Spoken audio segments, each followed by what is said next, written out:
Hello, and welcome back to Instant Insights. At Global Data's Thematic Intelligence, we track over 100 tech, industry, ESG, and macro themes impacting all major sectors. I'm Carolina Pinto, and today I'd like to welcome back Christopher Granville, Head of Global Political Research at TS Lombard. Chris, how are you? Hello, Carolina. Thank you very much for inviting me.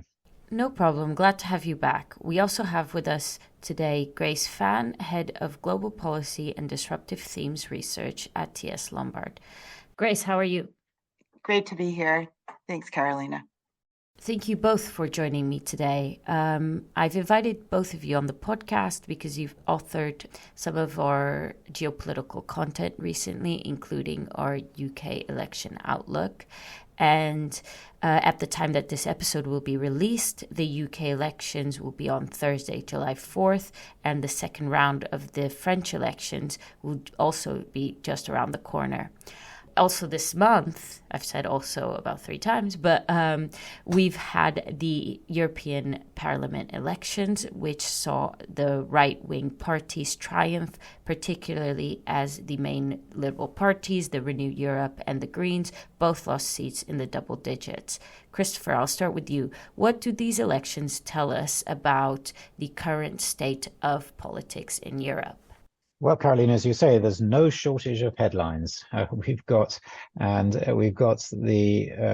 most dramatic news has probably come from France, where no one was expecting an election at this time, and right in the middle of it, with a very strong showing by the National Rally Party, led by Marine Le Pen.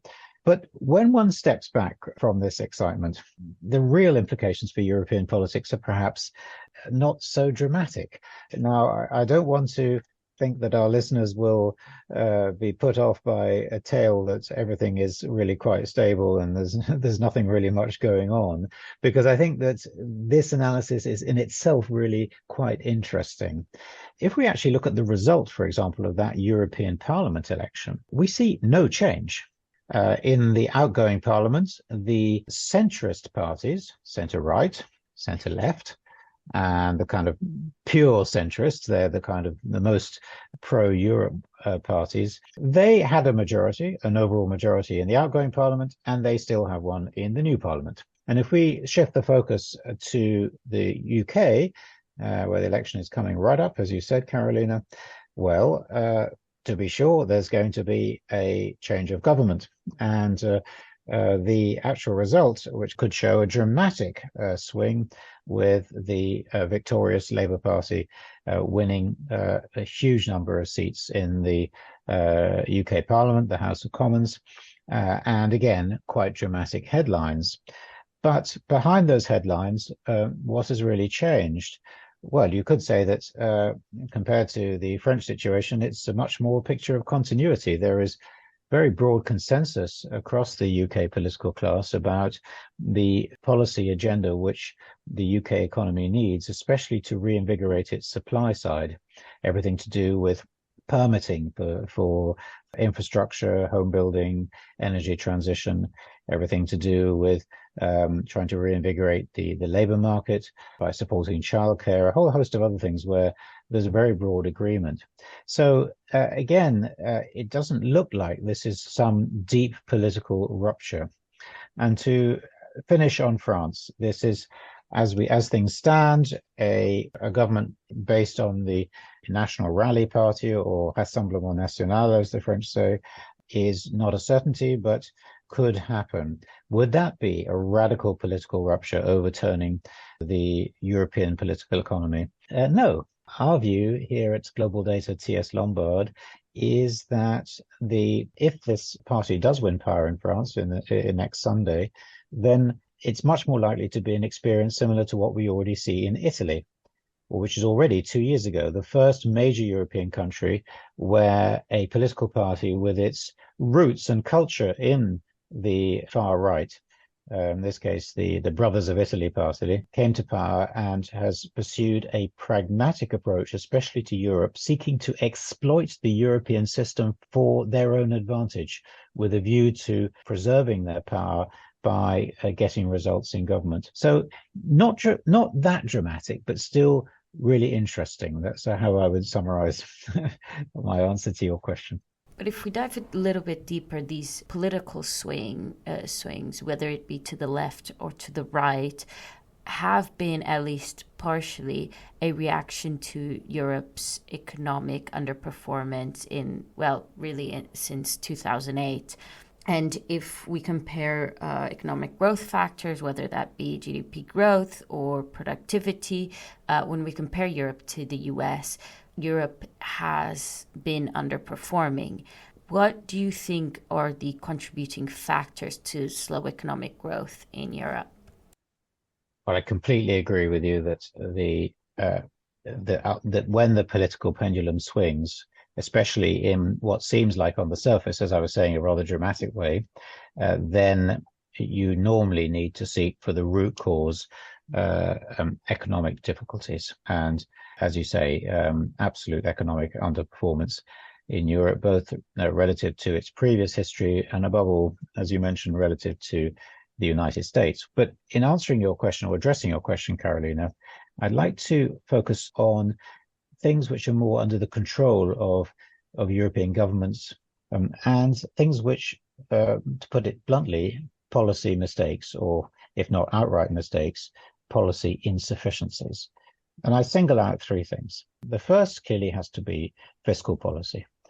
During those long years of very stagnant growth with negative interest rates, this was before the COVID pandemic, it was clear that the European economy needed to be jolted out into a state of stronger domestic demand. And that needed fiscal policy, especially from countries like Germany, which had the headroom to do more by way of public investment, which has fallen way short even in Germany, let alone in other countries. And some of our audience may be thinking, well, isn't there a fiscal crisis in Europe? Yes and no. There is more room for fiscal support for the European economy, notably through the central fiscal capacity of the EU. And this started with the COVID Recovery Fund, formerly called now the Next Gen EU Fund.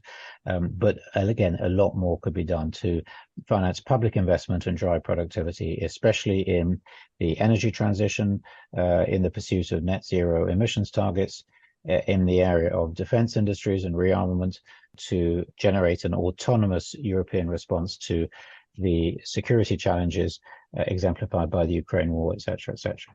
So that's my one of three, and I'll try and go faster of the other two. The second one has to do with energy, and really it's an extension of the first.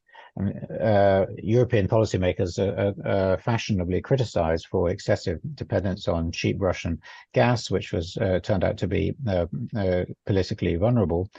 But I guess that the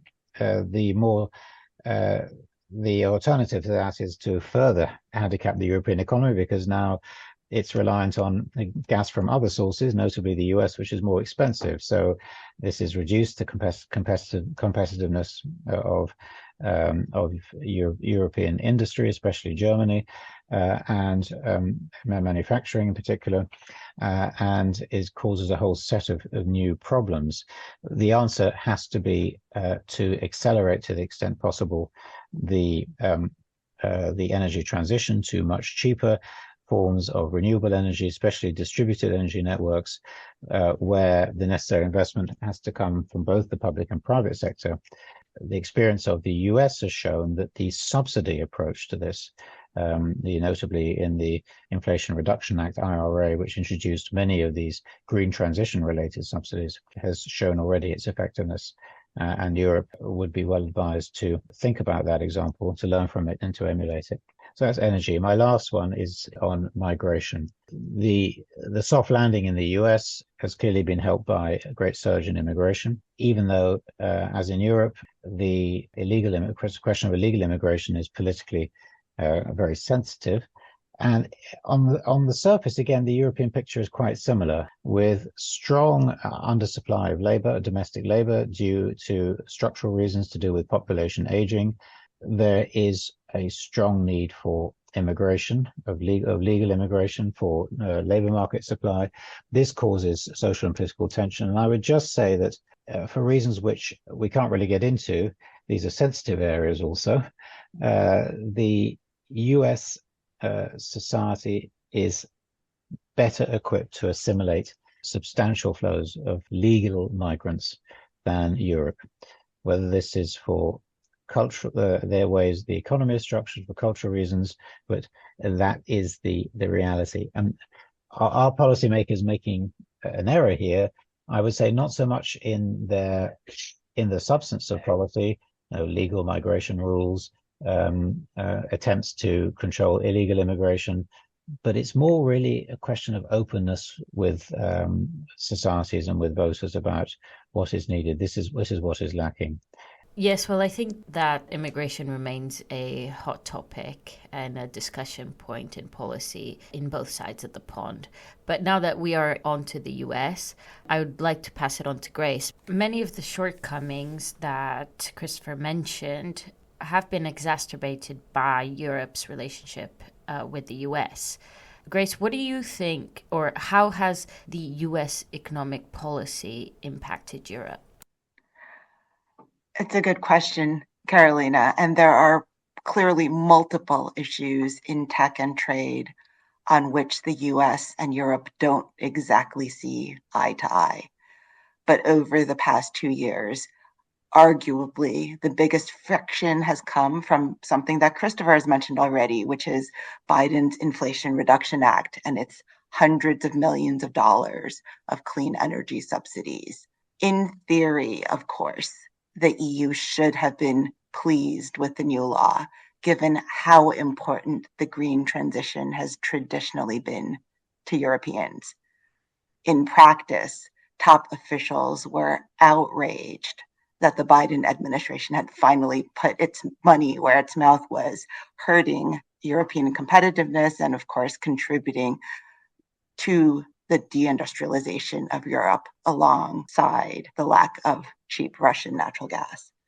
So fast forward to this year, and once again, the Biden administration has complicated things for Europe by quadrupling tariffs on Chinese electric vehicle imports to more than 100%. As a result, the European Commission this month got pulled along into announcing higher than expected tariffs on Chinese battery EV imports too. So up from about 10% today to as high as 48%. But the problem for Europe is that top Chinese automakers like BYD can still export EVs at a huge profit. And of course, 48% is still less than half of the more than 100% tariff that the Biden administration has put on Chinese EVs. Worse still, China has threatened to retaliate with a trade war, having opened investigations into products like French brandy and EU pork. The bottom line is that the EU is caught in the middle of US-China decoupling and the US's own reindustrialization push. This means that forging a future path ahead on economic and trade issues will not be easy. But Europe is still a huge consumer market. So do you think that they should just be bolder in their foreign policy stance, or do you think they really are just in between two superpowers in their trade war? It's not only that they're caught between two huge powers, it's that you have 27 member states, each with their own national government, their own policies. So on the one hand, you have Hungary, which is welcoming Chinese investment, especially in Chinese EV battery factories and even Chinese EV automakers. On the other hand, you have Germany, which is saying, oh, well, in fact, they do not want European tariffs on made in China EVs, in part because they have a huge market still in China. They're being squeezed out by Chinese EV automakers, but they don't want to lose that market. And so they are actually lobbying the European Commission against putting big tariffs on made in China EVs. So part of the problem is that you have very varying policies from different countries and different policymakers. That makes a lot of sense. It's a precarious situation for Europe. But we've talked about Biden and his investment initiatives. But of course, the US election is coming up, and we may see a second Trump presidency. What can we expect from a Trump 2.0 in relation to the Europe-US relationship? Well, that is the trillion-dollar question that European officials are all asking themselves. To take a step back, though, I think it's worth highlighting the global impact of a potential Trump return first. And globally speaking, there is, of course, a lot of angst about Trump's plan for a baseline 10% global tariff and a 60% tariff on all Chinese goods. In practice, who knows how this will play out? But from Trump's past, we do know a few things. First, he likes tariffs. So policymakers, anywhere they are, would be wise to prepare for more tariffs, more tariff threats, and the possibility of trade wars, which suggests more inflation, or at least potentially higher inflation expectations and higher interest rates. But to go back to your question on Europe in specific, let me pass it back to Christopher to share some of his views on that. Well, I guess that this may sound a bit corny, but the silver lining is what we should try to grab here, as well as the obvious risks. A lot of the European economic problems and relative underperformance that we were discussing earlier stems from a lack of vigor and energy in the European economy, and that has specifically meant depressed domestic demand and excessive reliance on external demand, in particular in the last decade or more on demand from China, which has been a major market for European exports. With the Chinese economy now going into structural slowdown, the US economy has become, and US demand, therefore European exports to the US, has become a major prop for European growth, especially recovering from the post-COVID inflation and recession risk shocks. If a Trump administration were to go for blanket protectionism through trade tariffs, cutting off that source of external demand for Europe, that would be an additional negative shock for Europe, as Grace has just indicated. But I'd like to come back to my silver lining. There's nothing like stick as well as carrot in life. And the stick is that this type of shock would force European policymakers to really concentrate on generating domestic demand. And you know what? The same effect could come through another channel, which is the geopolitical channel. Were Trump to step back in an isolationist policy stance from European concerns, to step back from supporting the war effort in Ukraine, and essentially leave Europe to deal with that problem on its own, that also sounds like a further shock to Europe. But this would potentially trigger or catalyze a big new European push to stand on its own 2 feet as regards its security, its defense industries, its defense procurement, focused on European defense. So whatever Trump may want, a much reduced share of that procurement going to US defense industries, much more focused domestically. These are the kinds of impulses which could support in a structural way the kinds of economic demand and change and growth which the European economy has long needed.